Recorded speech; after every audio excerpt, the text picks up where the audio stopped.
Assalamualaikum dan salam sejahtera. Saya Muhammad Ali Iskandar bin Zainal Abidin from Fakulti Mechanical Automotive. Nombor matrik saya MA25131. Kumpulan saya akan membincangkan bab 7 iaitu ideologi. Untuk pembentangan saya akan menguraikan tentang penolakan kebenaran mutlak dalam pasca-modisme. Saya juga akan membuat perbandingan antara fahaman pasca-modisme dan perspektif Islam.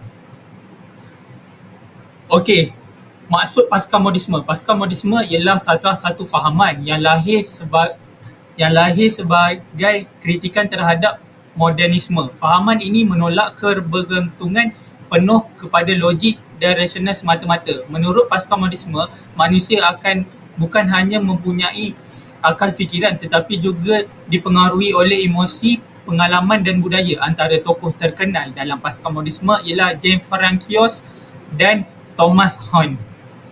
Okey, seterusnya penolakan kebenaran mutlak. Dalam pasca-modisme, mereka percaya bahawa tiada kebenaran yang mutlak. Semua pandangan dianggap relatif dan bergantung kepada pendapat individu. Moral dan etika juga dianggap berbeza mengikut seseorang.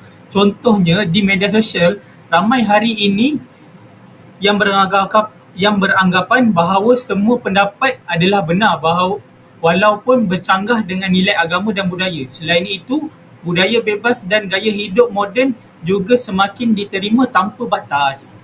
Okey, seterusnya dari segi perspektif Islam. Berbeza dengan pasca-modisme, Islam menegaskan bahawa kebenaran datang daripada wahyu Allah SWT. Al-Quran dan Sunnah dijadikan panduan dalam kehidupan manusia. Islam juga menetapkan garis panduan moral yang jelas untuk membezakan antara perkara yang betul dan salah. Sebagai contoh, umat Islam perlu menjaga akhlak, menghormati agama dan mengelakkan budaya negatif.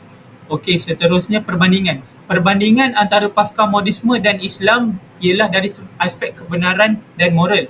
Pasca-modisme percaya bahawa tiada kebenaran mutlak dan semua pandangan boleh diterima, manakala Islam percaya bahawa kebenaran berpandukan wahyu Allah. Selain itu, pasca-modisme mengutamakan kebebasan individu, tetapi Islam menetapkan syariat sebagai panduan hidup. Islam juga mempunyai batas halal dan haram yang jelas. Okey, dari segi isu semasa, pada masa kini pengaruh pasca-modisme dapat dilihat melalui media sosial dan globalisasi. Ramai remaja terpengaruh dengan budaya luar hingga berlaku kekeliruan tentang moral dan identiti diri. Ada juga yang menganggap semua perkara boleh dilakukan atas nama kebebasan oleh masyarakat. Oleh itu, masyarakat perlu memperkukuhkan ilmu agama, menjaga budaya tempatan dan berfikir secara kritis supaya tidak mudah terpengaruh. Okey, bagi kesimpulannya, pasca-modisme menolak kewujudan kebenaran mutlak dan menganggap semua pandangan adalah relatif. Namun Islam menegaskan bahawa kebenaran datang daripada wahyu Allah dan manusia perlu berpegang kepada nilai moral serta agama. Sebagai masyarakat, kita perlu bijak menilai pengaruh pasca-modisme agar tidak terpesong dengan ajaran agama dan budaya. Okey, bagi rujukan saya ambil daripada Johan Setiawan dan Ajat Sudrajat, Zakia Satpam dan Muhammad Osman Al-Muhammadi, dan slide bab 7 ideologi daripada UMP. Okey, sekian, terima kasih. Itu saja daripada saya.